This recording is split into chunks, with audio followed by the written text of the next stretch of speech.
விளையாடிங்க. அது ஒரு ஒரு ஒரு பழைய பாட்டு உண்டு. செந்தமிழ் தேன் மொழியாள் நிலாவென சிரிக்கும் மலர் கொடியாள், நிலாவென சிரிக்கும் மலர் கொடியா. அந்த பாட்டு தான் தேவா சார்ட்ட சொல்லி இது இப்படி மாத்தலாம் சார் சொல்லி செந்தமிழ் தேன் மொழியாள் கட்டிப்பூடி கட்டிப்பூடிடா.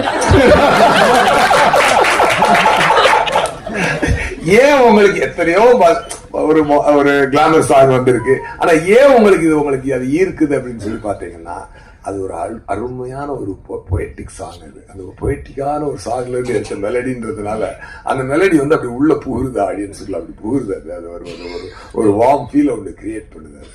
அது வைரமுத்து சாரோட லிரிக் ஆகட்டும், மும்தாஜினுடைய இதாகட்டும், அந்த டான்ஸ் மாஸ்டர் தாரா மாஸ்டர் அவங்களோடதாகட்டும், இளைய தளபதி அதில் அப்படி உள்ள புகுந்தவர் அவர் பண்ண ஒரு எனர்ஜி ஆகட்டும், எல்லாமே சூப்பர். அது ரொம்ப ஹாப்பியாக இருக்குது. நாட் ஓன்லி தட் சாங், மொட்டு ஒன்று மலர்ந்து லிரிக்கு டியூன் போட்டார் தேவா சார். இந்த லிரிக் சார் இந்த வழக்கமாக டியூன் போட போவாங்க, போனோடனே தேவா சார் வந்து சார் என்ன பண்ணலாம் நீங்க அப்படின்னு சொல்லி கேட்பாரு. இந்த இடம் நம்ம ஒரு லிரிக்கை கொடுக்குறேன், நீங்க டியூனுக்கு லிரிக் இல்லை சார், இந்த இடம் லிரிக்கை தரோம், நீங்க அதுக்கு டியூன் போடணும் சார் அப்படின்னு சொல்லி சொன்னேன். என்ன லிரிக் சார்? வைரமுத்து சார் ஒரு லிரிக் வச்சிருந்தார்.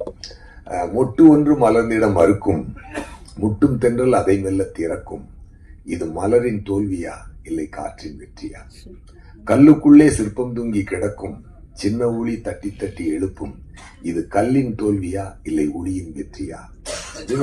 சொல்லும் போதே அப்படி ஒரு பொயட்டிக்கான ஒரு பெண்ணுக்கும் ஆணுக்கும் இருக்கக்கூடிய சண்டை என்பது, அந்த ஊடல் என்பது, ஊடலுக்கு இதை விட சிறந்த வரிகள் போடவே முடியாது.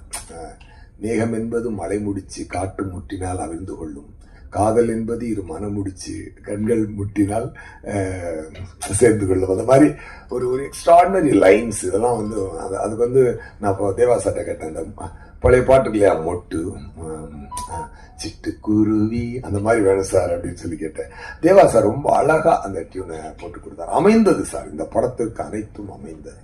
இந்த படத்துக்கு விஜய் சார்ட்ட போய் கதை சொல்லும்பொழுது அமைதியா கேட்டதும், அவர் கேட்டு முடிச்சோடனே அவர் பெரிய ரியாக்டே பண்ணல. ஒருவேளை அவருக்கு பிடிக்கல அப்படின்னு நினைச்சிட்டு ரத்ன சாரை பார்த்தேன், என்ன சார் ஒரு மாதிரி அமைதியா இருக்காரு. விஜய் சார் உங்களுக்கு பிடிக்கலன்னா நான் வேணா வேற கதை சொல்றேன் அப்படின்னு. ஏன் நல்லா இருக்கே, இதே பண்ணுவோம் அப்படின்னாரு. ஓ இதுக்கு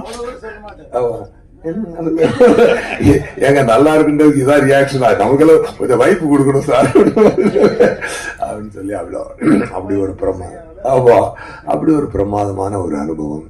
ரத்னம் சாருமே பாத்தீங்கன்னா ஒரு மிகப்பெரிய ப்ரொடியூசர்.